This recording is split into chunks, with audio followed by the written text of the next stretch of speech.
कर्म तो हर व्यक्ति भी भोगना पड़ेगा, चाहे साधु हो, चाहे ग्रस्त हो, चाहे ईश्वर हो, कोई भी हो। आदमी की गर्दन जो है 6 इंच चौड़ी होती है और हाथी की गर्दन जो है 12 इंच चौड़ी होती है। अब कैसे उसके तालमेल मिल सकते हैं? मूर्ति की पूजा लोग इसलिए करते हैं क्योंकि उसमें भगवान का वास होता है। और मेरे हिसाब से पाखंडवाद में आती है ये चीज़। अपने ही मूर्ति बनाया वो अपने ही पूजा पाठ करने लगे, ऐसा कहीं कुछ नहीं है। नमस्कार, मैं योगेंद्र और आप देख रहे हैं डेली न्यूज़ इंडेक्स को। आज हमारे साथ बातचीत करने के लिए हैं कबीरपंथी संत।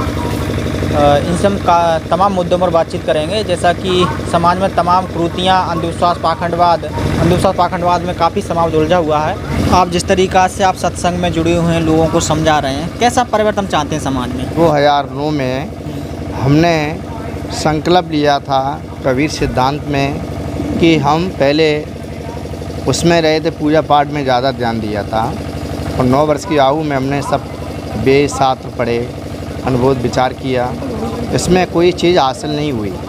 उसके बाद हमने देखा, यहाँ संकल्प लिया लोगों के बीच में, तो ये समाज ऐसा जगड़ गया है कि समाज बंधन से मुक्त नहीं हो पा रहा है। अब इसके लिए जिन जिन महापुरुषों ने, चाहे बुद्ध हों, कबीर हो, अम्बेडकर हों, फुले और सावित्री, ऐसे जीवन में बड़े बड़े महान पुरुष हुए।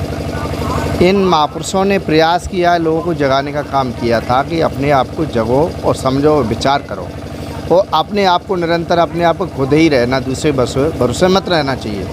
अब समाज दूसरे भरोसे चलता है, जैसे पुण्य किसी की मूर्ति स्थापन करा ली और इसके ऊपर ये लग गए, अपने ही मूर्ति बनाया वो अपने ही पूजा पाठ करने लगे, ऐसा कहीं कुछ नहीं है।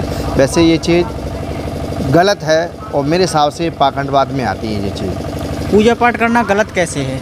गलत इसलिए है कि अपनी ही मूर्ति बनाते हैं, अपनी उसका झुकते हैं, अपनी ही उसको प्रणाम करते हैं, अपनी ही खाना खिलाते हैं, अपनी सब कुछ करते हो। खाना खाती तो है नहीं है और अपन ज्ञान दे नहीं सकती है, अपन जीवन को नहीं बदल सकती है। अपन कोई भी काम करो, इससे कुछ मांगो तो वो भी नहीं दे सकती, ज़मीन मकान नहीं दे सकती है। केवल लोगों ने ऐसा विचारधारा बन लिया है कि जो अज्ञान आदमी को उसी पूजा पाठ में लगाए रहेंगे और हम बुद्धिमान आगे पढ़ कर के अपन IPS कलेक्टर की तैयारी बना करते रहेंगे और जो उसी में पाखंडवाद में लगे रहेंगे। ये विचार रहता है लोगों का। मूर्ति की पूजा लोग इसलिए करते हैं क्योंकि उसमें भगवान का वास होता है। नहीं, ऐसा नहीं होता है कि मूर्ति पूजा थोड़ी वास होता है।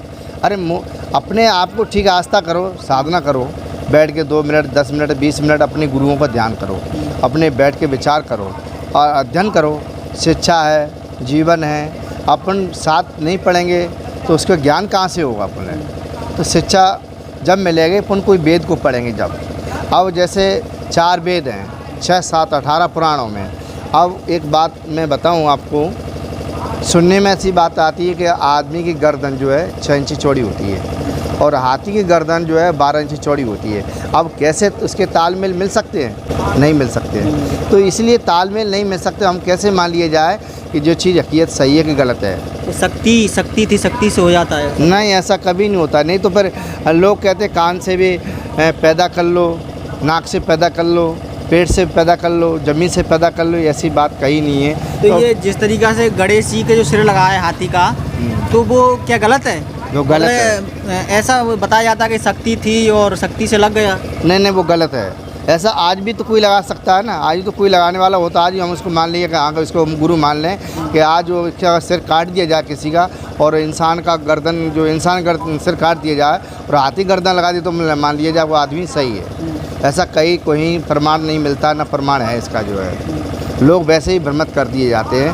अब देखो कई भाव इसमें आया शिव पुराण में उस समय में जो महल के उतार के अपने एक गणेश को पैदा कर लिया लोगों ने। तो ऐसा मेरे हिसाब से कहीं ऐसी बात नहीं है और मैं इस बात को मानता भी नहीं है। लोग आपको बताएं, अब पूजा पाठ किसके लिए करते हैं? पूजा पाठ इसलिए करते हैं अपने आप को शुद्धिकरण। यह 3 बात होती है। गंगा में जाओगे तो पहले स्नान करोगे, शरीर पवित्र होता है। दूसरी बात, कपड़ा धुल के साफ़ होंगे और मन पवित्र हो जाएगा। बोले हमने गंगा स्नान कर लिए हैं, अब हम ऐसा कार्य नहीं करेंगे।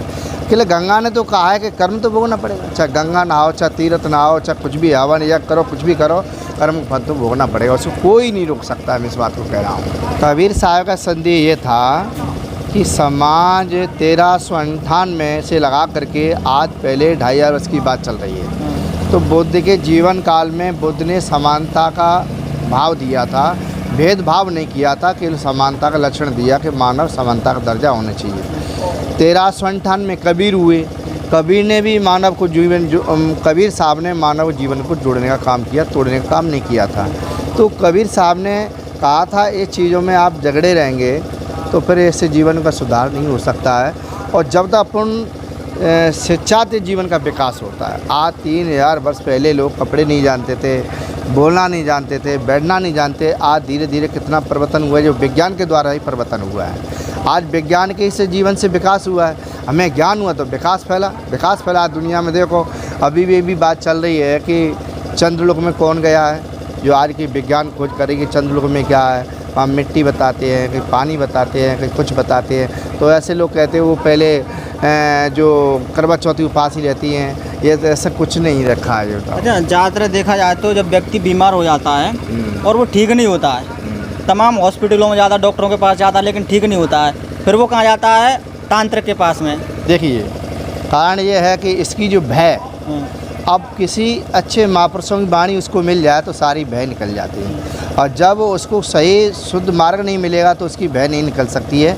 ऐसा कछु भी नहीं है। लोग कहेंगे बोला नारियल ले आओ, ये ले आओ, वो ले आओ, ये करो, इसमें कुछ नहीं है। लोग वैसे ही भ्रमित हो रहे हैं, और जो कर्म का भोग है वो तो भोगना पड़ेगा साहब। चाहे आप भूत मान लो, चाहे उसको प्रीत मान लो, चाहे योगी कर्म का भोग मान लो, ऐसा मेरे हिसाब से कहीं भूता जो नहीं है ही नहीं। इस तरीक़ा से लोग नाटक करते हैं, झूमते हैं, वो इनका वैज्ञानिक विश्लेषण क्या है? विज्ञान का कहना यह है कि ये चीज़ तो गलत है और कुछ नहीं है, केवल एक आदमी के अंदर भय पैदा हो गई है, और भय से ही कारण से आदमी बीमार हो जाता है। जैसे एक मैं उदाहरण दूँ, ताज़ा वाला जो है, मैं छोटा था तो मैं जैसे पार कर रहा था, कि जो नदी थी उसको पार कर रहा था, तो वहाँ एक झाड़ खड़ा था।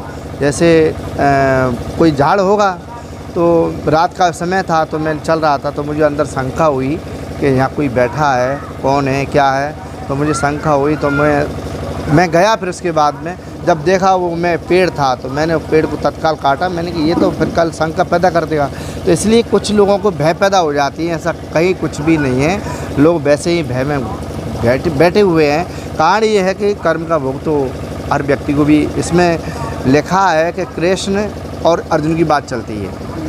उस समय में कृष्ण और अर्जुन जब जा रहे थे तो कई शिलाएँ थी, विश्राम करने लगे थे वो, तो उन्हें जाना कोई अजीब जैसा कोई प्राणी है, कौन है। तो मलिया दीवान ने इसको बाण मारा तो पैर में चुभा, पीड़ा हुआ, कष्ट हुआ।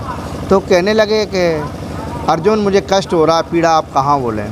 जब तक वो आ गए अर्जुन, कृष्ण आप ईश्वर हैं कि हाँ, परमात्मा वाले कि हाँ आप ईश्वर और ब्रह्म हैं, तो कर्म क्यों भोग रहे हैं। कि अर्जुन कर्म योग्यम फल विद्यानम, कर्म तो हर व्यक्ति भी भोगना पड़ेगा, चाहे साधु हो, चाहे ग्रस्त हो, चाहे ईश्वर हो, कोई भी हो, कर्म फल तो भोगना पड़ेगा।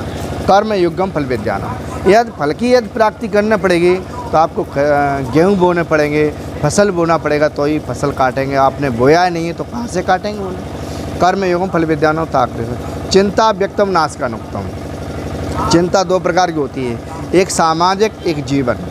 समाज की चिंता होगी लेन देन की बात, तो हम लोग 4 आदमी बैठ कर के अपनी बात कहेंगे साहब हमारा इनसे लेना देने की बात थी। एक चिंता आपने कोई हिंसा कर दी, अपराध करके आए, तो बोला आप बता देंगे, बोला हमने ये अपराध किया कि चोरी करी, आप बता देंगे, नहीं बता सकते।